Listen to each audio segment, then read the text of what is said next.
The text came at 7 in the morning.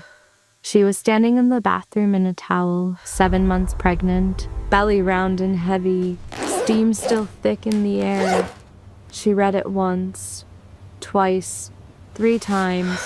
Her husband had written, "I need some space to figure things out. Don't make this harder than it has to be. No period at the end." Like he couldn't even be bothered to finish the sentence. She called him. Voicemail. She called again. Voicemail. She walked to the gym bag by the front door, the one she had been stepping over for 9 days, telling herself he was coming back. She unzipped it.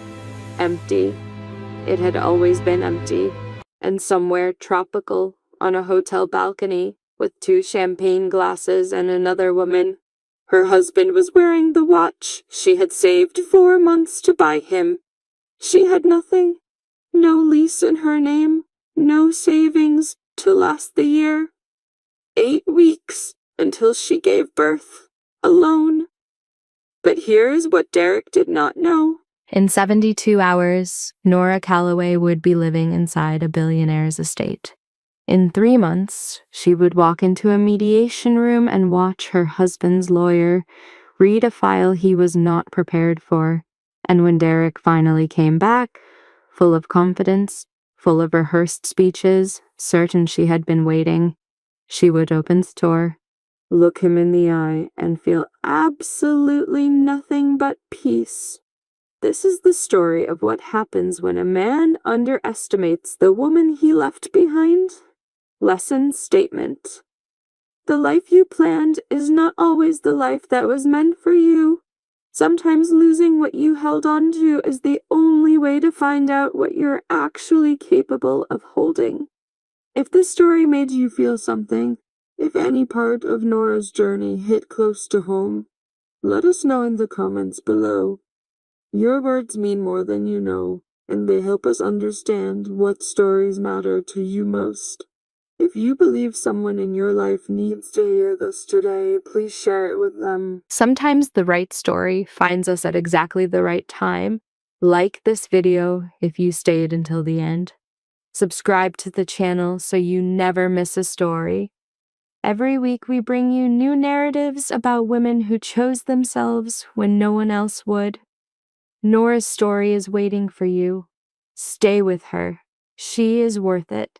The phone buzzed. It was sitting on the bathroom counter, face up, next to her moisturizer and her prenatal vitamins, and the small rubber duck Lena had given her as a joke 3 months ago. Nora heard it from inside the shower. She turned off the water. She reached for her towel. She was not in a hurry. She thought it was probably her doctor's office confirming Thursday's appointment. She thought it was probably Lena sending a meme. She thought it was probably nothing. She picked up the phone with a damp hand. She read the message. She read it again. She read it a 3rd time. The steam from the shower was still thick in the air. The mirror was fogged over. The rubber duck sat on the counter, looking at her, with its painted-on smile. Nora stood in her towel. 7 months pregnant, belly round and heavy and tight, and she read the message one more time. Derek had written, "I need some space to figure things out. Don't make this harder than it has to be. I'll be in touch." No period at the end. Like he couldn't be bothered to finish the sentence. She set the phone face down on the counter. She picked it up again. She read it again. She set it down. She picked it up. Lock, unlock, lock, unlock, lock. She thought, this is not happening.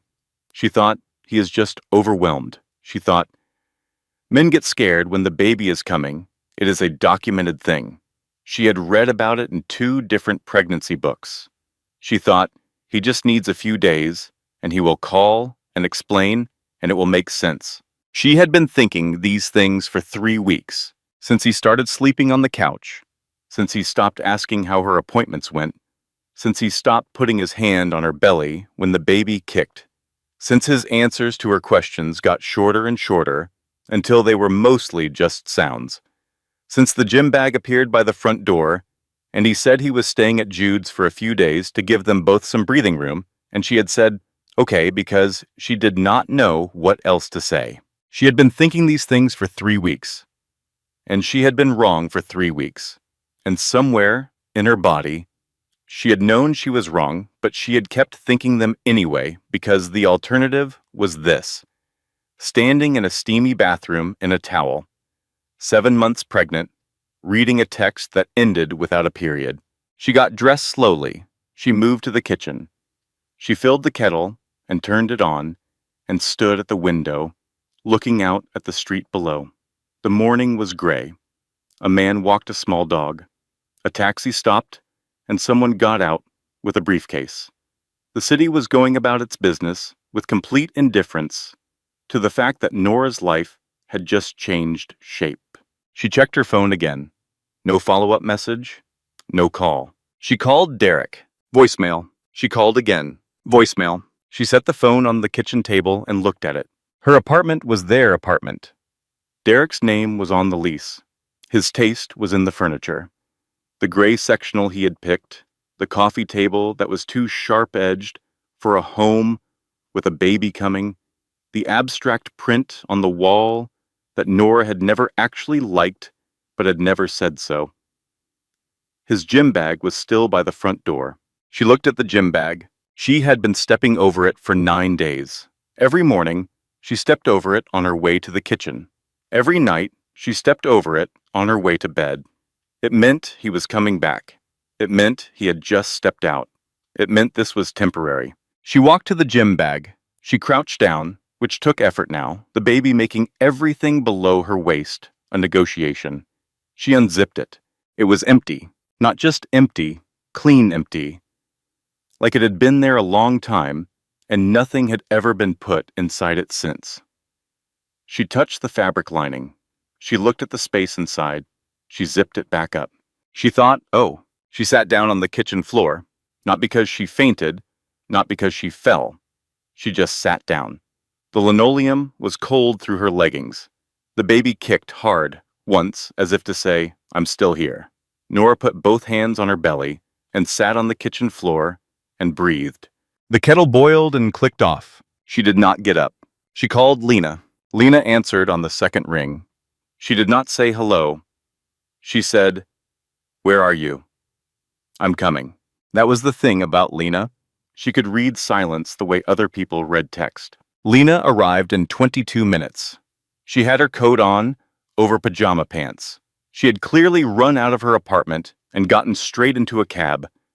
She knocked twice and then tried the handle because Nora had left it unlocked. She came in and looked at Nora, who had moved from the floor to the couch but was not sure when that had happened. Lena sat down next to her.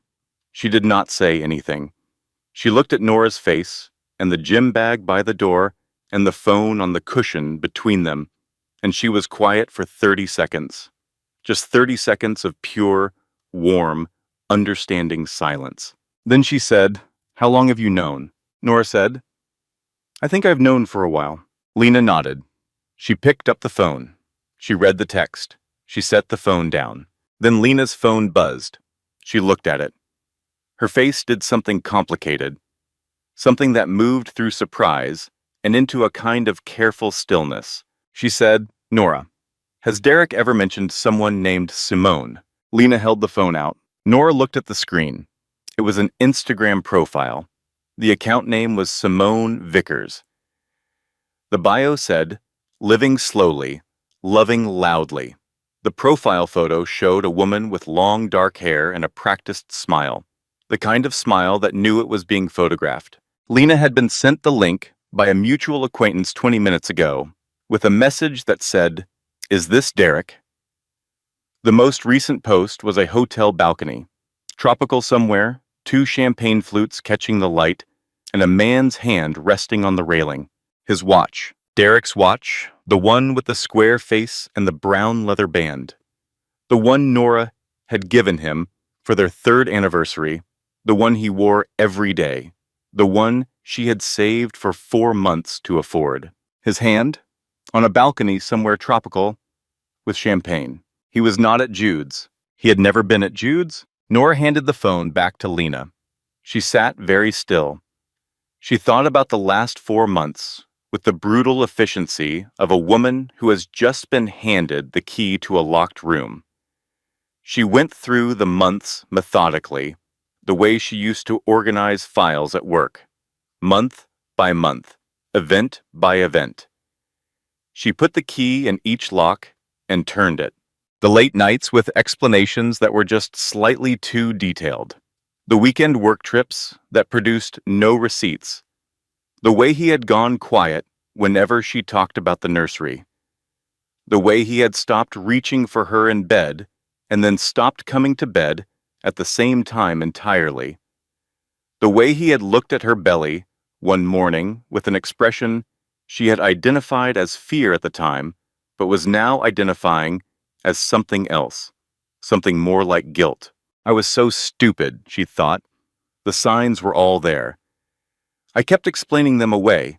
I kept building little shelters out of reasonable explanations and climbing inside and calling it fine. She said out loud, "I'm not crazy." I knew something was wrong. I kept being told I was anxious because of the pregnancy. I was not anxious. I was right. Lena said, "You were right." Nora said, "How long has that account been up?" Lena looked. She scrolled back. She said, "At least a year." A year. Nora did the math. She had been pregnant for 7 months. They had been trying for 4 months before that. She'd been trying to build a family with a man who had been doing this for at least a year. Lena called Jude. She did it without asking Nora, because Nora's hands had gone very still, and Lena could see that Nora needed someone else to make the calls right now. Jude picked up on this first ring. The guilt in his voice arrived before words did. It was in the breath he took when he heard Lena say his name. It was in the half-second pause before he said hello. Lena put the phone on speaker. Jude knew. He had known since February. He had tried to talk Derek out of it. Derek had told him to stay out of his marriage. Jude had told Derek he was making a catastrophic mistake. Derek had said he needed to figure himself out and that Jude didn't understand. "He's coming back next Tuesday," Jude said. His voice was heavy with shame. "He told me he just needed to get it out of his system, and then he would come home and be the husband you deserve." Nora went very quiet. She said, "He said that, get it out of his system." Jude said, "Nora, I'm sorry. I should have told you." Nora said, "Yes, you should have." She did not say it with anger. She said it with a flatness that was worse than anger. Lena ended the call. For a moment, neither of them spoke. Then Nora opened her laptop. She searched, "Rights of pregnant women during separation in this state." She searched, "What happens to joint assets during separation?" She searched, "Can a husband remove himself from a lease without notice?" She wrote things down in the notebook she had bought for baby name lists. Pink cover with small gold stars. She wrote in a new kind of handwriting. Slower, more deliberate, like someone taking notes on something that mattered. At some point, around 2 in the morning, she stopped and made chamomile tea. She stood at the kitchen window in the dark apartment drinking it. The street below was quiet. A dog barked somewhere. Her baby shifted inside her, a long, slow roll like someone turning over in sleep. Nora put one hand on the curve of her belly. She said quietly, "I've got you. I have always got you." She finished her tea. She went back to the laptop.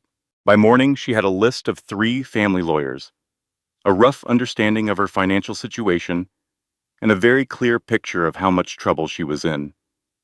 The apartment lease was in Derek's name.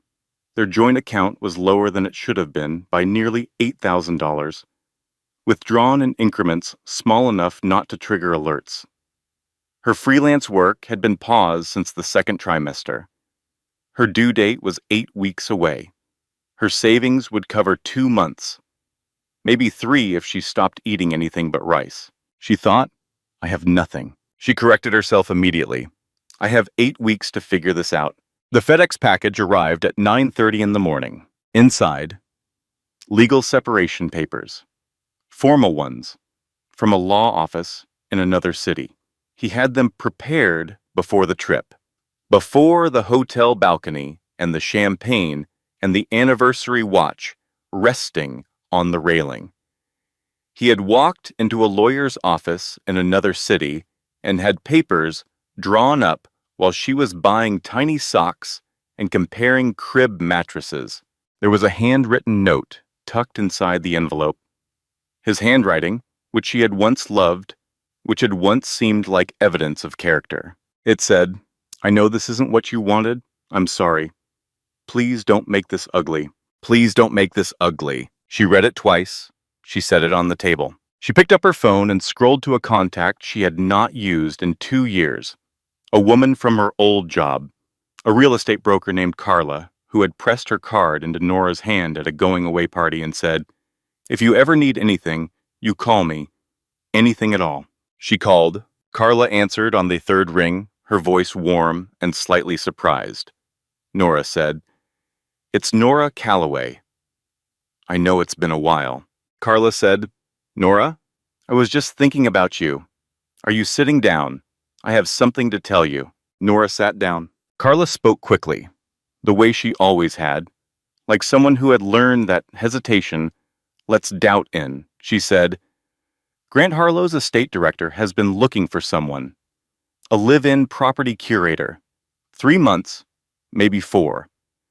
The job involves documenting and cataloging his late wife's art collection before a major estate restructuring. They need someone with a design eye, a marketing background, organizational skills, full salary, private suite in the main house, and full medical coverage, which includes prenatal care through delivery and beyond." Nora said, "Carla, I'm 7 months pregnant." Carla said, "I know. He knows. I told him when I recommended you, and he said," I'm quoting him directly, "he said a baby in the house would be a welcome sound." Nora looked at the FedEx envelope on the table. She looked at the separation papers. She looked at the pink notebook with the gold stars. She thought, "This is insane. This is absolutely insane. I don't know this man. I'm not the kind of person who does things like this." Then she thought, "But what kind of person am I right now? Exactly. A woman in an apartment whose lease isn't in her name. A woman whose husband is on a tropical balcony. A woman with 8 weeks until she gives birth and 2 months of savings and a pink notebook full of legal research. What kind of person is that? And what does that person have to lose?" She said, "Tell me about him." Carla told her, Grant Harlow, 44 years old, founder and CEO of Harlow Developments, one of the largest private real estate development firms in the country. Widower, his wife Claire had died 3 years ago from an illness that had come fast and left no time to prepare. He had a house, a property, really, the word house did not quite cover it, in the hills. He worked. He kept to himself. His staff spoke well of him, which Carla said was the most reliable indicator of character she knew. Nora said, "When can I meet him?" She met Grant Harlow the following afternoon. She had expected someone cold, someone who wore power the way some men wore expensive watches, performatively, so you would notice. She had prepared herself for that. She had put on the one dress that still fit, and she had done her hair, and she had practiced being calm in the cab on the way there. The cab pulled through iron gates and up a long drive, and the house at the end of it was large in the way that certain old houses are large, not aggressively so, but with the quiet confidence of something that has been standing a long time and expects to keep standing. Gardens on both sides, a lemon tree near the front entrance that looked like it needed attention. Grant Harlow met her in the entrance hall. He was tall, dark hair going slightly gray at the temples. He wore a dark sweater and looked like a man who had been through something difficult and come out the other side. Not unscathed, she could see the marks, but intact, functional, present. His first words were, "Ms. Calloway, thank you for coming. Can I get you water? Tea? We have decent decaf if you need it." She had not expected decaf. She had not expected him to have already thought about what she could drink. She said, "Decaf would be wonderful, thank you." He showed her the collection first. Not the guest suite, not the salary, not the logistics, the art. He walked her through 3 rooms of it, and he talked about the pieces the way someone talks about things they love but are not sure how to keep. There was a painting of a coastline that Clara had found at a gallery closing. There was a series of photographs taken in a city Nora didn't recognize. There was a sculpture made of pieces of discarded metal that should not have been beautiful and absolutely was. Nora forgot to be afraid. She talked about the collection. She had opinions, specific ones. She said things like, "These 2 pieces are in conversation with each other, and they shouldn't be separated in the catalog." And he listened with the focused attention of someone who was hearing something useful. He offered her the position before she left. The suite was a private wing with its own entrance and a sitting room and the windows that looked out over the garden. The salary was more than she had been making before she went freelance. The medical coverage was comprehensive. She said she would think about it. She was in the cab home before she admitted she had already decided. She moved into Harlow House 5 days later. That evening, packing her things, she opened the box on the closet shelf. Wedding photos. She had not looked at them since November.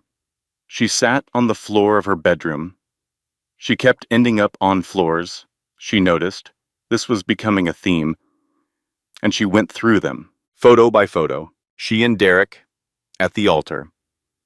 She and Derek at the reception, her head back laughing at something she couldn't remember now. She and Derek on the dance floor, his hand on the small of her back, both of them looking at each other with the particular expression of people who believe what they're feeling is permanent. She looked at her own face in the photographs. She had been so happy, genuinely, completely, without any reservation, happy. She had not been performing happiness. She had been living inside it, taking up all its space, not saving any room for doubt. The cruelest thing, she thought, isn't what he did. The cruelest thing is that the happy memories are real. He can't take them back, and she can't either. She loved a man who was already becoming someone else, and she had no idea. And those years were real, and they're also gone, and both things are true at the same time. She put the photos back. She closed the box. She did not put the box in her moving bag. Her wedding ring sat on the bathroom counter where she had left it the morning of the gym bag. She looked at it for a long time. The metal caught the light, small and solid and completely silent. She left it there. She zipped her bag. Grant's mother, Rosalind, was in the entrance hall when Nora arrived at Harlow House the next morning with 2 bags and a box of books. Rosalind was 72 and looked like a woman who had made a study of noticing things. She looked at Nora the way you look at something you are trying to correctly identify. She said, "You're younger than I expected." Nora said, "I'm older than I look." Something shifted in Rosalind's expression. The faintest possible recalibration. Almost approval, almost. That night, Nora lay in the largest, quietest bed she had ever slept in and looked at the ceiling and listened to the house settle around her. It was an old sound, comfortable, like the house breathing. Her phone buzzed. Derek. He had written, "Jude told me you moved out. Where are you staying? We should talk before you do anything drastic." She read it. She set the phone face down on the nightstand. She thought, "I already did the drastic thing, Derek. I survived you." She slept better than she had in 4 months. The work was real. That was the first thing she noticed. She had half expected something decorative, something that would keep her occupied without actually requiring anything of her. But Clara Harlow's collection was substantial and almost entirely uncatalogued, and the estate restructuring was on a real timeline, and there was genuine work to be done. Nora was good at it, better than she expected. She had a system within 3 days: photograph, document, research provenance where possible, note condition, flag pieces that needed professional appraisal. She moved through the collection methodically and found herself spending longer than necessary in front of pieces that surprised her.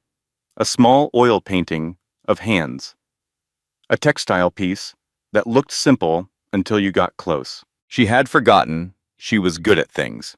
That thought stopped her one morning in front of the coastline painting. She stood there with her clipboard and thought, when did I forget that? When did I start thinking of my own competence as something that needed permission? She did not answer the question. She photographed the painting and moved on. Grant moved through the house quietly. He worked from a home office 3 days a week and from downtown offices the other 2. When they crossed paths, in the kitchen, in the mornings, in the hallway in the afternoons, he asked real questions, not performative ones, not the questions people ask when they want you to know they asked. He said one morning, "How are the lower back issues?" Carla mentioned that's common at this stage. She stopped. She said, "You talked to Carla about pregnancy symptoms." He said, "I looked them up. I wanted to make sure the guest suite chair had proper lumbar support.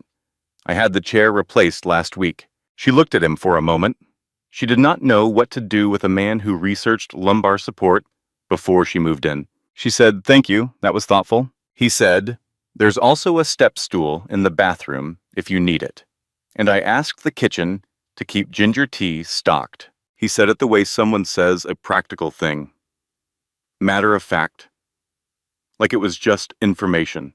She said, "You've thought about a lot of things."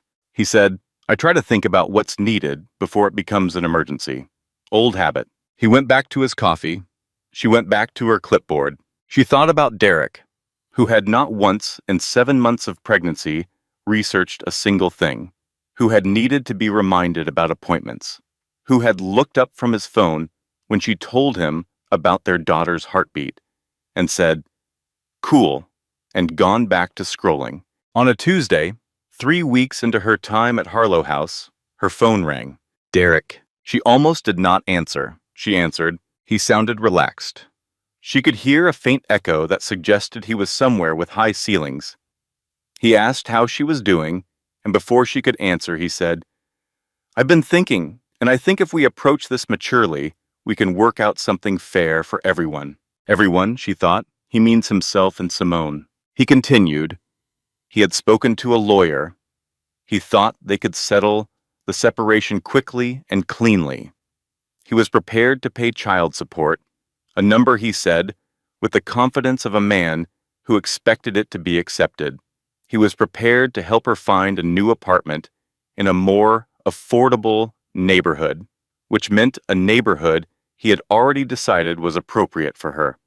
He was sorry this was the situation, but he thought they both knew it wasn't working. She said, "We were having a baby. You agreed we were ready. You said you were excited." He said, "I was scared. People say things when they're scared." She thought of every time she had been scared in the last 7 months. Every night she had lain awake doing math. Every moment in a waiting room. Every time she had reached for his hand and found him already somewhere else. She said, "I was scared too, Derek. The difference is, I didn't abandon anyone." She hung up. She went to the garden. The afternoon was cool and the roses were just beginning, small buds tight and promising along the south wall. She sat on a stone bench and put her hands on her belly and felt the baby move. 2 kicks, firm and deliberate, like punctuation.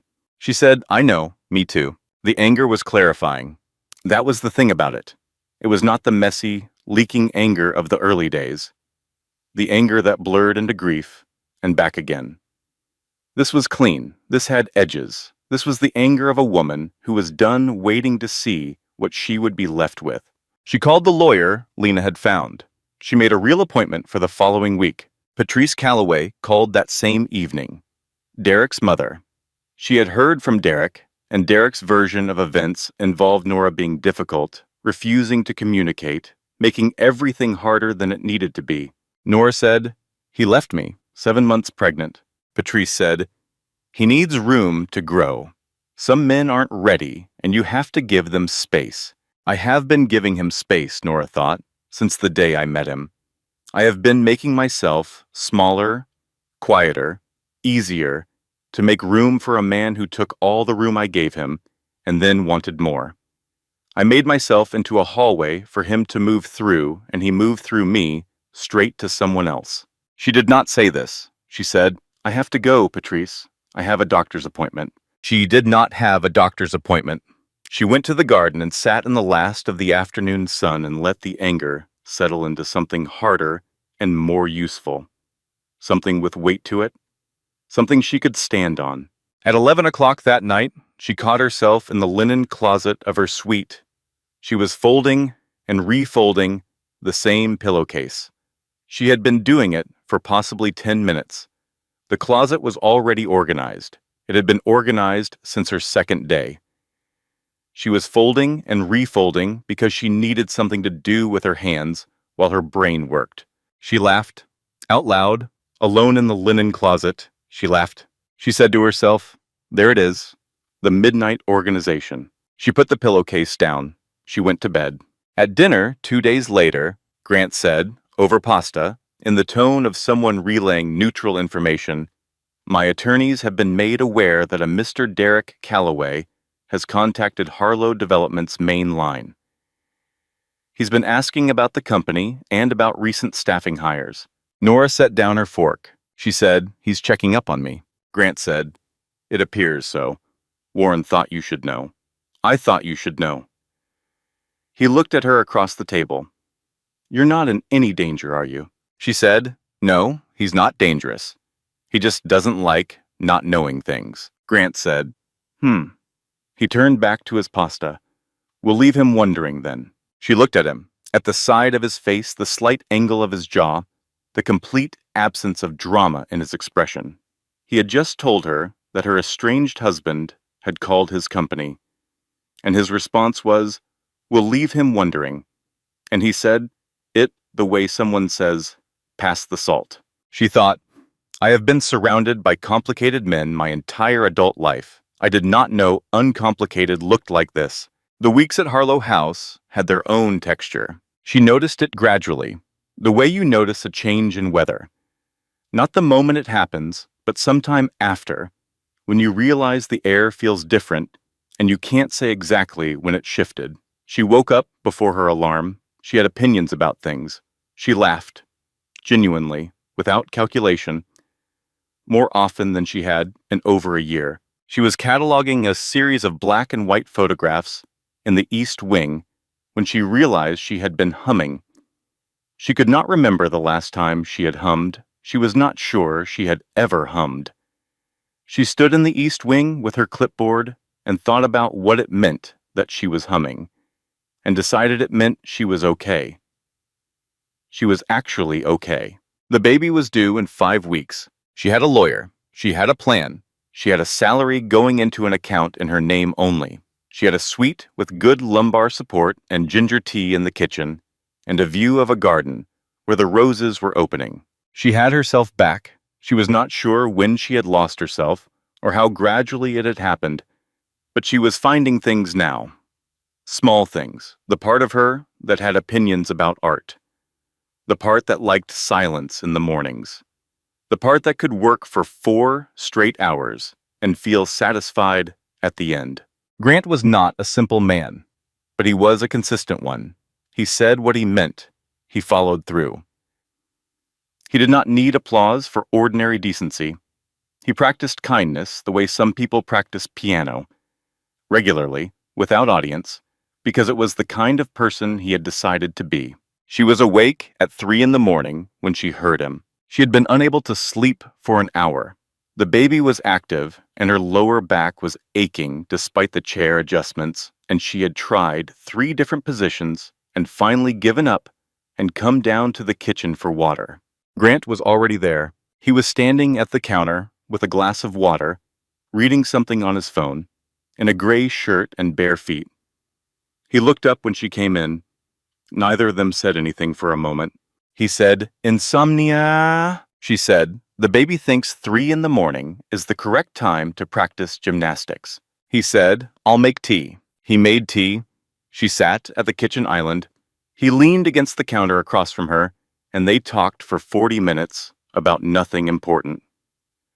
About the collection, about a documentary she had watched about deep-sea fish, about whether the lemon tree in the garden was salvageable. He thought yes, with attention. She agreed, with attention. It was the most normal conversation she had had with a man in as long as she could remember. She drove home the next morning from the lawyer's office with the windows cracked and the radio on, and thought about when Derek and she had stopped talking like that. Not about big things, about nothing important. They must have once, in the beginning. She could remember, vaguely, the particular ease of early conversations. When had it become performance? When had she started choosing her words for effect instead of truth? She got home and opened the baby name notebook and turned to a new page. She wrote at the top, "Things I stopped doing after I married Derek." The list was longer than she expected, calling her college friends, not for any reason, just because the calls had slowly stopped and she had let them stop. Cooking the food she actually liked, which was spicier than Derek preferred, and so she had gradually adjusted, having opinions about where to go on weekends, saying no without appending an apology, reading for pleasure. She had not finished a book in 2 years. She stared at the list. She thought, I didn't lose these things all at once. I gave them up one at a time, each one small enough that it didn't feel like a loss, each one reasonable, each one temporary. Except none of them had been temporary. Lena came for dinner that Thursday and brought takeout and a magazine and said nothing important about any of it until after they had eaten and were sitting with cups of decaf. Then she looked at Nora across the table and said, "You look different." Nora said, "Different how?" Lena said, "Like you remembered who you were." On a Friday afternoon, her phone buzzed with a notification she had not seen coming. Simone's Instagram had posted a new image.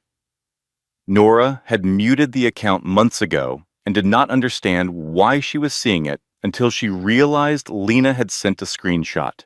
The image was a single flower, a pink rose, very specific, the pale, dusty pink of a variety Nora recognized. In the caption, "When someone finally treats you like a priority." Nora looked at the rose. She looked at it for a long time. She knew that rose. She had described it to Derek one evening in the fall in the kitchen, while looking at nursery inspiration on her laptop. She had said, "I want that exact rose in the nursery corner, that dusty pink one." He had glanced over and said, "Sure, whatever you want." He had been on his phone when she said it. She had thought he wasn't listening. He had been listening. He had taken the small, intimate thing she said and offered it to someone else as romance. She thought he never listened because he cared. He listened so he would know what to offer someone else. She closed the screenshot. She opened her lawyer's contact. She typed, "I want to revisit the child support figure. I have new documentation to discuss." Her lawyer replied within the hour. "Now we're talking." The strongest prenatal appointment yet was that Thursday. The baby was positioned correctly, heart beating fast and steady, all measurements where they should be. Dr. Carla Benson pressed the Doppler to Nora's belly and turned the speaker outward so Nora could hear it clearly. That sound, fast and fierce and completely certain. Carla said, "Healthy as can be?" Nora cried. Not from sadness, not from relief exactly, from the particular emotion of confirmation. Something she was responsible for was thriving. She was doing the most important thing right. She drove back to Harlow House with the windows cracked. The baby was quiet now, settled, a warm weight she could feel even behind the seatbelt. She pulled through the iron gates and parked and sat in the car for a moment. She thought about Derek texting her from a tropical hotel. She thought about the empty gym bag. She thought about the note that said, "Please don't make this ugly," written by a man who had made it very ugly indeed, and was asking her to pretend otherwise. She was done pretending. She got out of the car. She walked into Harlow House. Rosalind was in the front sitting room, waiting. "Sit down, Nora," she said. "Is something wrong?" Nora asked. "Nothing is wrong," Rosalind said. "I want to ask you something, and I want you to answer honestly." She folded her hands in her lap. "My son? What do you think of him?" Nora sat. She thought about how to answer honestly. She said, "I think he is the most decent man I have encountered in years, and I am being very careful not to mistake that for something it isn't." Rosalind was quiet for a moment. She nodded slowly. "Good," she said.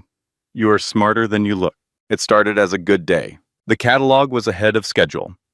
The estate director had emailed Grant to say he was impressed with the progress.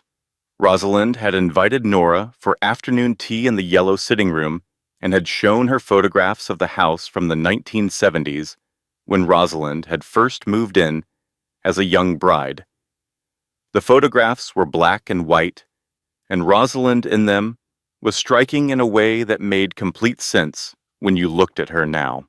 They had talked for 2 hours about the house, about Clara, about a trip Rosalind had once taken to Scotland that she still considered the best 2 weeks of her life.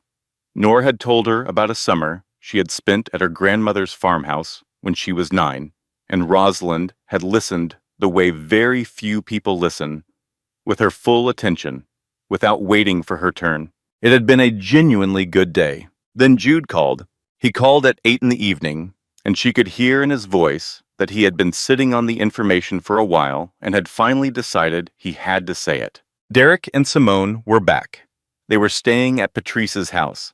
They had told the family they were serious, that this was real, that Derek was finally, in Patrice's words, living authentically. He was telling people she had changed, Jude said.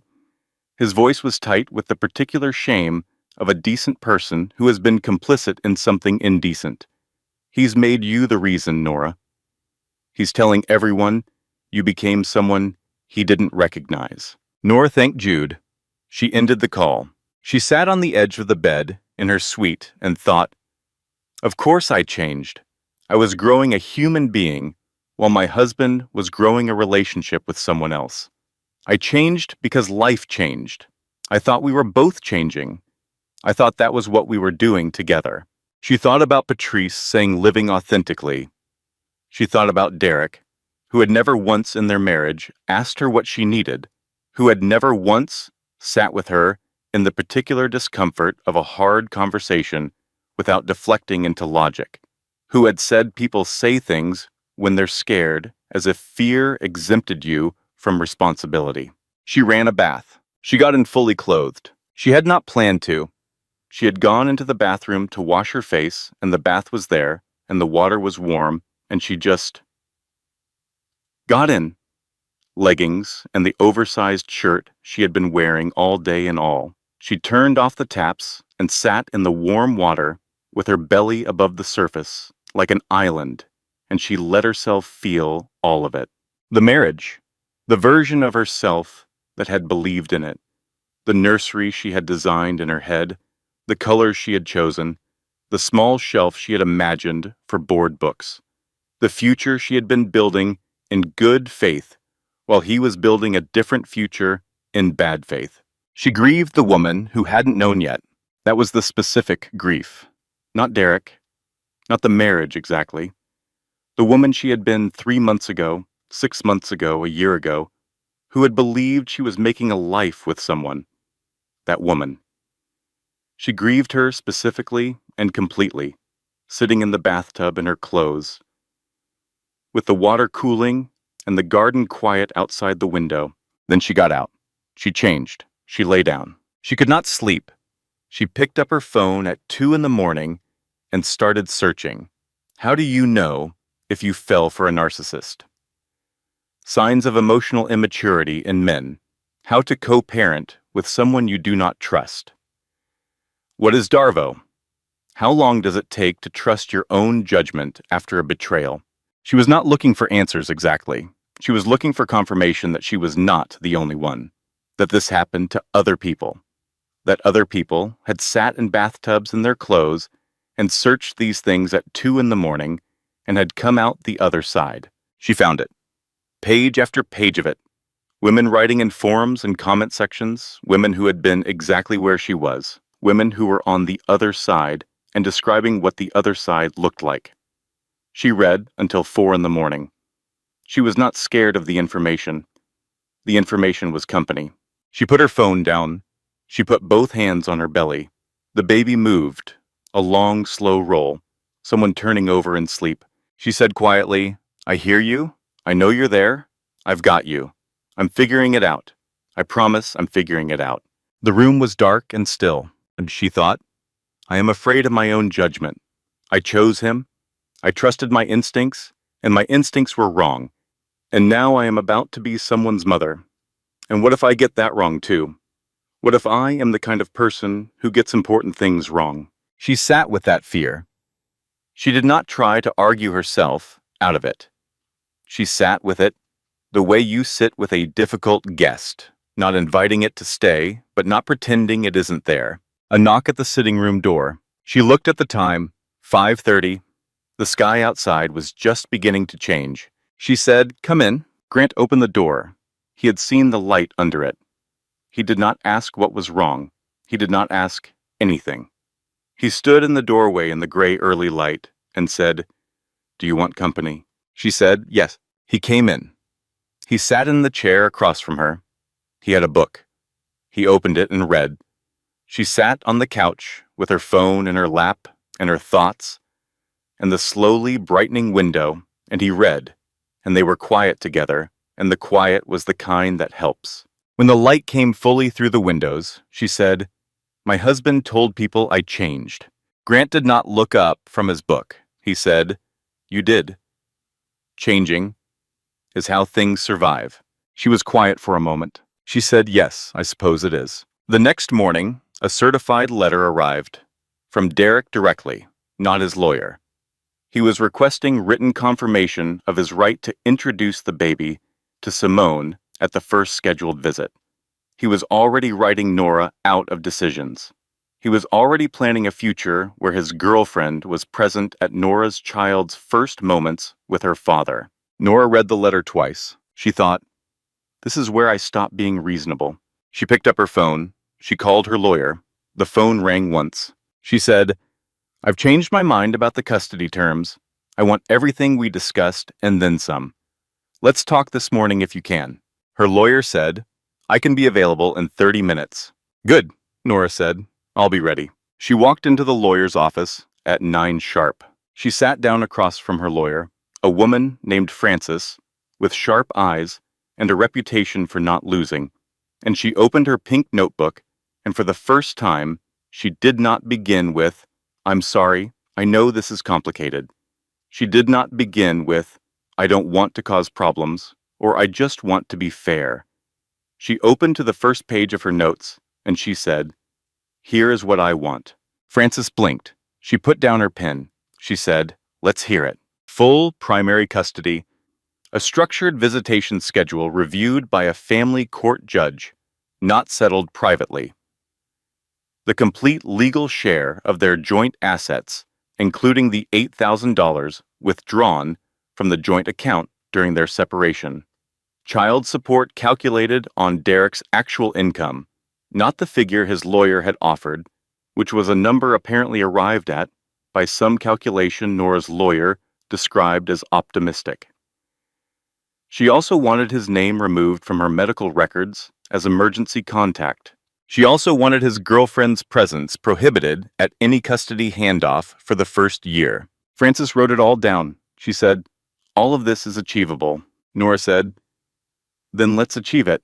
She went back to Harlow House and noticed, somewhere between the gate and the front door, that she was walking differently, straighter. Not because she had told herself to stand up straight, but because something had shifted in the architecture of how she was carrying herself. Less apology in her posture, more room. She noticed it at dinner, when she said, simply and directly, that she preferred the lamb to be less done. And the kitchen prepared it again without it being a thing. And she ate it, and she thought, when did asking for what I want become such a strange and radical act? Lena came for the afternoon 2 days later. She brought a balloon that said, "Girl Power" in gold letters, and claimed with absolute conviction that it was the last one at the drugstore. Nora did not believe this for a second. They ate takeout on the floor of the sitting room because neither of them wanted to sit at a table. And Lena said, "You look different." Nora said, "You said that last time." Lena said, "Last time you looked like you remembered who you were. This time you look like you decided you liked her."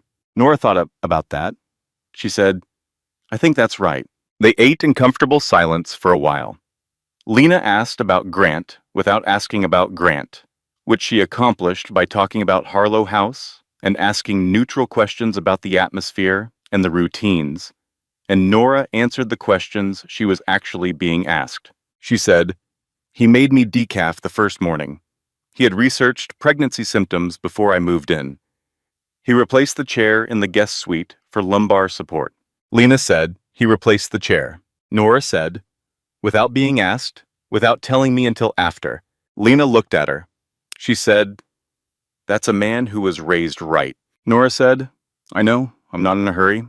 I'm not doing anything about it. I'm just noticing." Lena said, "Noticing is fine." Something else happened that week. She realized she had stopped checking Derek's social media. She could not say exactly when it had happened. She had simply noticed one morning that she had no urge to look, and then she had tried to remember the last time she had looked, and she could not. A week, maybe, possibly longer. The absence of that particular compulsion was its own kind of relief, like a tooth that had stopped aching. You only noticed the pain was gone once it was gone. She wrote in her notebook that evening, "I am not starting over. I am starting from a different place. Those are not the same thing. Starting over implies I am going back to the beginning. I am not. I am going forward from exactly where I am with everything I have learned, which is considerable." Grant found her in the garden the following evening. He came out with 2 mugs of tea and sat beside her on the stone bench without asking if she wanted company, which she had come to understand was how he operated. He offered presence rather than permission. He said, "I've been thinking about a piece in the East Wing, the metal sculpture. I think you're right that it shouldn't be in the catalog under industrial. It's something else." She said, "It's grief. The whole thing is a meditation on grief. The gaps between the pieces are as important as the pieces themselves." He was quiet for a moment. He said, "Clara would have liked you." She looked at him. He was looking at the garden. His face was composed but not closed. She said, "Tell me about her." He told her. Clara had been methodical and funny and had loved the art collection, the way you love something that proves a point you believe in. She had believed that beauty survived everything, that it was the most persistent human impulse. Not destruction, not accumulation, but the need to make things that were beautiful for no practical reason at all. He said, "I'm still working on believing that." She said, "Me too." They were quiet for a while. The comfortable kind. Derek called at 10 that night. She was already in bed reading. He sounded different, less smooth, less like someone who had rehearsed. He said, "I heard you got a lawyer, a real one." She said, "I did?" He said, "Nora, come on. You don't have to make this a war." She said, "I'm not making it a war. I'm making it fair. Those feel the same from where you're standing because you were used to winning." She hung up. She turned off the light. She slept immediately. She woke at 3:14 in the morning. The pain was specific, not the vague discomfort she had been managing for weeks. This was something with intention in it. She lay still for a moment and breathed and paid attention to her body, which had been telling her things for months, and which she had finally, in the last several weeks, learned to actually hear. She timed it, she breathed, she timed it again. She got up, she put on her robe. She stood in the middle of the room and let the reality arrive. This was actually happening. She knocked on Grant's door at the end of the hall. They had discussed this 3 weeks ago, matter-of-factly, one evening after dinner, because he was the one with a car and a driver available at all hours, and they had agreed this was the practical arrangement. He had written the driver's number in a notebook and given it to her. He had also said, without elaborating, "I'll come." He answered in 12 seconds. He was already dressed. Dark pants, a sweater, shoes on, like some part of him had been half awake waiting. She said, "Now." He said, "I'll get the car. She called Lena from the back seat. Lena said, "I'm already up. I'll meet you there." She arrived at the hospital 7 minutes after Nora, slightly breathless, wearing her coat over pajamas, which was apparently her standard emergency ensemble. The labor was long. That was the truth of it. Not dramatic in the way of movie labors. Long and real, and at intervals, uncomfortable in ways she had been told about, but which turned out to be different in person. The way most real things are different in person.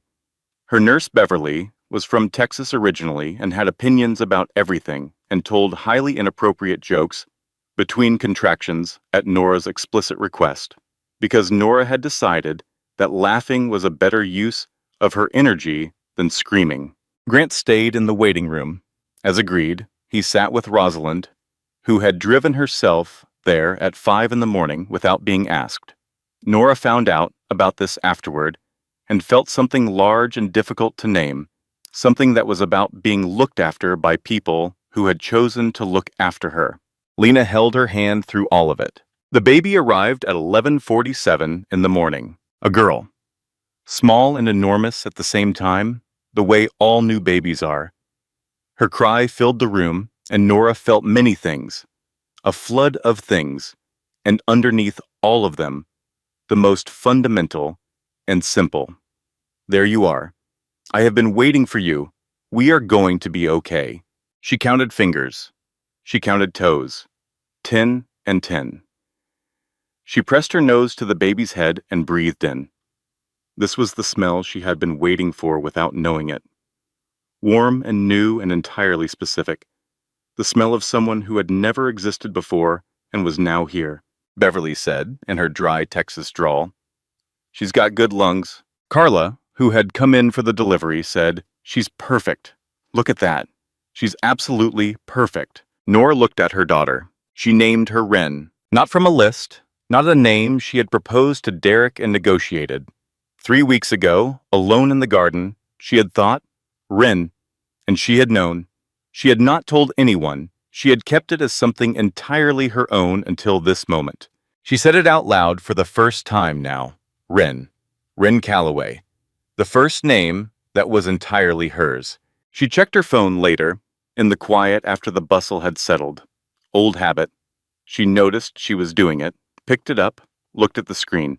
There was nothing on that phone she needed right now. She set it down. The things she needed were in this room. Derek found out through Jude. He called 3 times in the afternoon. She did not answer. He texted, "Jude told me. Congratulations. I want to meet her. I'm her father." She showed the text to her lawyer via email while Wren slept on her chest, small and warm and completely certain in her own existence. Her lawyer replied within the hour. All contact requests per the interim parenting agreement, which he still hasn't responded to, go through me. I'll handle it. Nora typed back, "Thank you." She put her phone away. Rosalind came in that evening, alone.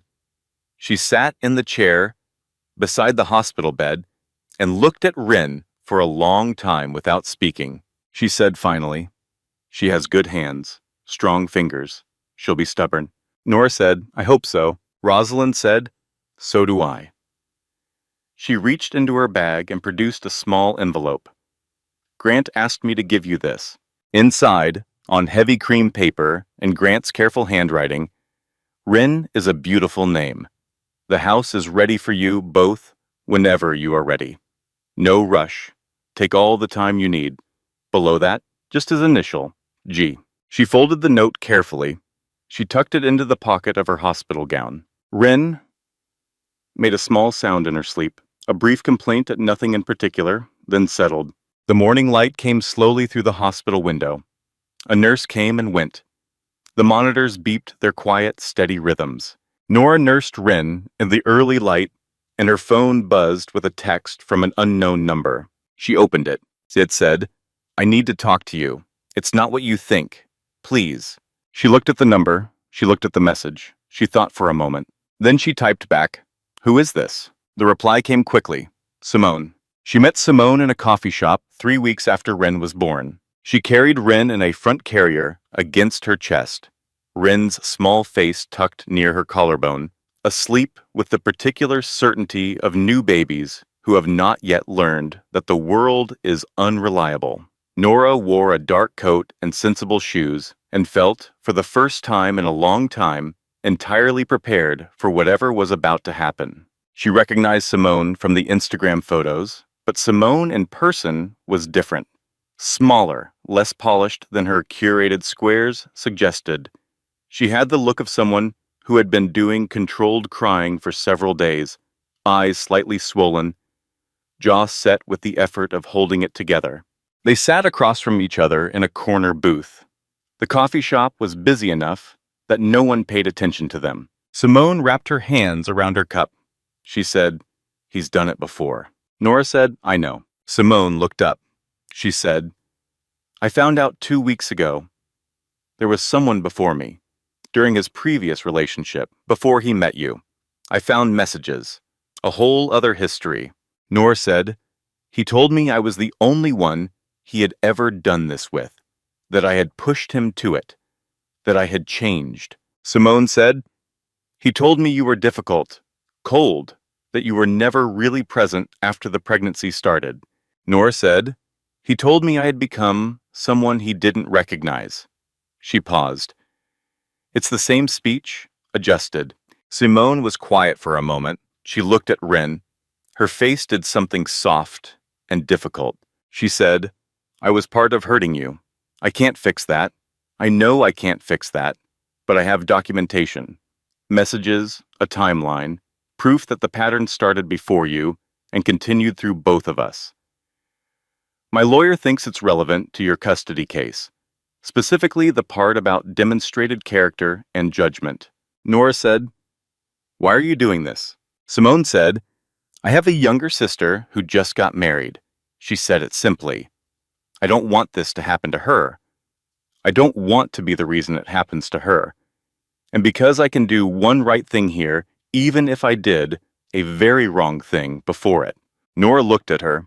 She thought about the rose caption. She thought about the anniversary watch on the balcony railing. She thought about a woman who had been handed the same set of lies in a different order and had believed them the same way. She said, "Send everything to my lawyer." She said it without warmth, but without cruelty either.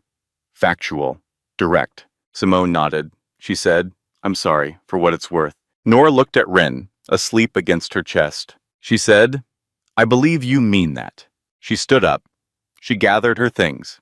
She thought, walking out, that she had come in expecting an enemy and found instead evidence that Derek had perfected the art of turning women against themselves, one at a time, in sequence, and that the only reasonable response was to refuse to play the role he had assigned her. The mediation meeting was 2 weeks later. Derek arrived with his lawyer, who was the kind of man who had spent a career turning sympathy into strategy. He had a practiced expression of sorrowful reasonableness. He shook hands. He arranged papers. He looked across the table at Nora and Francis with the air of someone who had already decided how this would end. He had not anticipated Simone. He had not anticipated the documentation, the financial records, the messages with their timestamps, the evidence of a pattern that predated Nora and extended through her. He had not anticipated a woman who had arrived prepared and calm, and who had, in the weeks since her daughter was born, shed the last of the habit of making herself small. Frances laid everything out methodically. She did not embellish. She did not editorialize. She simply put the facts on the table in order, the way you lay out tools before repair. Derek looked at the documents. He looked at his lawyer. His lawyer leaned over, and they conferred in low voices. His lawyer made a note and leaned over again. Nora looked at Derek. "He thought I'd be desperate," she thought. "He thought I would be grateful for whatever he offered. He thought I was still the woman in the bathroom with the text message and the empty gym bag and 2 months of savings and no plan. He planned this while I was growing his daughter. He was wrong about all of it." She felt nothing angry in that moment. She felt something cleaner, something like clarity. Derek and his lawyer stepped out for 11 minutes. When they came back, Derek's expression had changed. The sorrowful reasonableness was still there, but underneath it was something else now, something that looked like recalculation. His lawyer said they would accept the proposed terms, all of them. Francis said, "We'll need that in writing before close of business today." Derek's lawyer said, "Of course." Nora drove home with the windows cracked and Rin in the car seat behind her. She played a song she had loved in college and had not listened to in years. She drove through the city in the afternoon light, and she did not think about Derek once, not for the entire drive. She noticed this when she pulled through the iron gates of Harlow House. She had been driving for 30 minutes, and his name had not entered her mind. She sat in the parked car for a moment with the engine off and the music still playing, just low. Rin made a small sound in the back seat. Nora said, "We're home, baby." She meant it as a statement of current location. She realized, saying it, that she meant it in a larger way too. She got out. She lifted Rin from the carrier with both hands, held her close. Grant was on the front steps. He looked at her face, and he knew. He had gotten good at reading her, she had noticed. Not intrusively, just accurately. He said, "Done." She said, "Done." He held the door open. She walked inside. The legal settlement was complete. Primary custody, structured visitation, child support at the correct figure, full share of joint assets, including the $8,000. His girlfriend prohibited from custody handoffs for the first year. His name removed from her medical records, her attorney's fees covered. It was all on paper with signatures. It existed now in the world of official things, which meant it was real in a way that text messages and departure dates were not. She had a plan, 3 more months at Harlow House to build savings, then an apartment of her own, her name on the lease. She had already looked at 2 places. One was too small. One had a lemon tree in the courtyard that she considered a sign. She had gone back to freelance work in the 3rd week after Rin was born. Not full-time. A few clients chosen carefully. Projects that could be done in the hours Rin slept. She charged what she was worth. She had looked up market rates, and she had charged them, and no one had argued, and she had understood that she had been undervaluing herself for years, and that the undervaluing had been a habit she had learned slowly and could unlearn the same way. She was sitting in the garden on a Tuesday afternoon, Rin asleep in the pram beside her, going through a client proposal, when Rosalind came and sat without asking. This was something she had come to love about Rosalind. The not asking, the simply sitting. They were quiet for a while. The roses were fully open now. The lemon tree had put out new growth, 3 small, bright leaves near the top. Rosalind said, "I want to tell you something." Nora said, "All right." Rosalind said, "I was married for 41 years to a man who was not always good to me. I stayed because that was what you did. My son grew up watching me stay. Me stay." She was quiet for a moment. "Grant is not his father. He never was. But I worried. I wondered if watching me had taught him things I didn't want him to learn." She looked at Rin. "You have given him permission to be himself. The version of himself that knows how to look after someone without needing credit for it. I want you to know I see that." Nora looked at her. She thought about what to say. She said, "He gave me the same thing, without either of us calling it anything." Rosalind nodded. "That," she said, "is the right kind of giving." That evening, Nora found Grant in the kitchen making dinner, which he did sometimes, on days when he had been working long hours and needed something ordinary to do with his hands. He was cutting vegetables with the focused attention he brought to most things. She stood in the doorway. He looked up. She said, "I want to say something, and I want to say it clearly." He put down the knife. He turned to face her. She said, "I'm not staying because of the house." He said, "I know." She said, "I'm not staying because I'm afraid of what's outside it. I have a plan. I have an apartment with a lemon tree. I have work. I have Rin. I am not staying out of need or convenience." He said, "I know that too." She said, I am staying because I want to see what this becomes. On purpose. With clear eyes, with no story, I'm telling myself about what I need it to be, just what it actually is. He looked at her for a moment with his full attention. He said, "That is the only way I would want it." She said, "Good." Then we're agreed. She came fully into the kitchen. She sat at the island and looked at the vegetables. She said, "Do you need help?" He said, "You can stir the sauce." She stirred the sauce. They cooked dinner together, and it was entirely ordinary and entirely not ordinary at all. Derek came on a Saturday. She had known he would come eventually. People like Derek, people who have organized their interior life around other people's reactions to them, cannot tolerate not knowing. He needed to see. He needed to stand in the new situation and understand where he stood in it. He came for his first scheduled custody visit, per the agreement. He came alone, without Simone, as required. He drove himself and parked outside the gates and pressed the intercom, and Nora buzzed him in, and he walked up the long drive toward a house that made his choices visible in a way that was probably unpleasant. She met him at the door. He looked good. He had gotten a haircut. He was wearing the jacket he wore when he wanted to make an impression. He looked at the house, the wide entrance hall, the art on the walls, the particular quality of a space that has been well cared for by people who know what they're doing, and she could see the math happening in his face. She handed him Rin. He took her carefully, stiffly at first, the way someone holds something they don't yet know how to hold. Then, as Rin stared up at him with the profound, unimpressed focus of a 3-week-old examining the world, he softened. His shoulders came down. Something in him shifted. He held her. Nora watched him hold his daughter and felt something she had not expected to feel.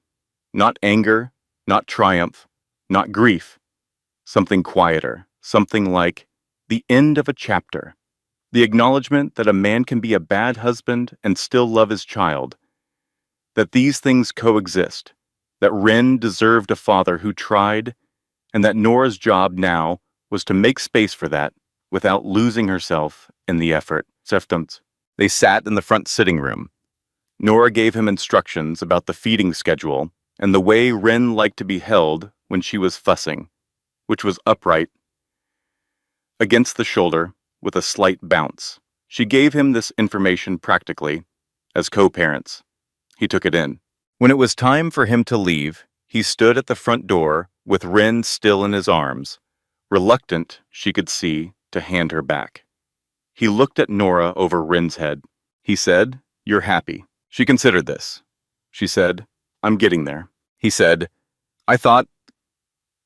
He stopped. He started again. "I thought you needed me." She said, "I thought so too," for a long time. He nodded slowly. He handed Ren back. He turned toward the drive. At the gate he stopped. He did not turn around. He stood for a moment, and then he kept walking. She closed the door. She did not slam it, she just closed it. That evening, Ren was asleep in her room down the hall, in the crib Grant had assembled without being asked and without mentioning. The house was quiet. Nora stood in the kitchen and made chamomile tea, and she stood at the window with the cup in her hands and looked out at the garden. The roses, the lemon tree with its 3 new leaves catching the porch light. The stone bench where she had sat in the early weeks, crying without knowing she was crying, putting her hands on her belly and telling her daughter, "We are going to be okay." She thought about the woman who had stood at a different window in a different kitchen at 2 in the morning, newly understanding that everything had changed. That woman had been so afraid. She had been so certain that losing the life she had planned was the worst thing that could happen to her. She had been wrong. The life she had planned had made her invisible. She had shrunk into it and kept shrinking, had adjusted herself into smaller and smaller shapes to fit inside a space that kept contracting. And she had called this love when it was something else entirely. She had not lost herself in one dramatic moment. She had given herself away in increments so small that each one was reasonable. And she had gotten herself back the same way, in increments. One conversation, one notebook page, one clear statement of what she wanted. One morning, she woke up and was humming. She was not the same woman she had been in that bathroom, standing in a towel, reading a text that ended without a period. She was more. Grant came into the kitchen. He saw her at the window with her tea. He filled a glass of water and leaned against the counter. They were quiet together for a moment. He said, "Did it go all right?" She said, "It went the way it was going to go." He said, "Is that okay?" She thought about it. She said, "Yes, it's actually okay." He nodded. He finished his water. He said goodnight, and she said goodnight, and he went back down the hall. She stood at the window a while longer. She had been so afraid of losing the life she planned.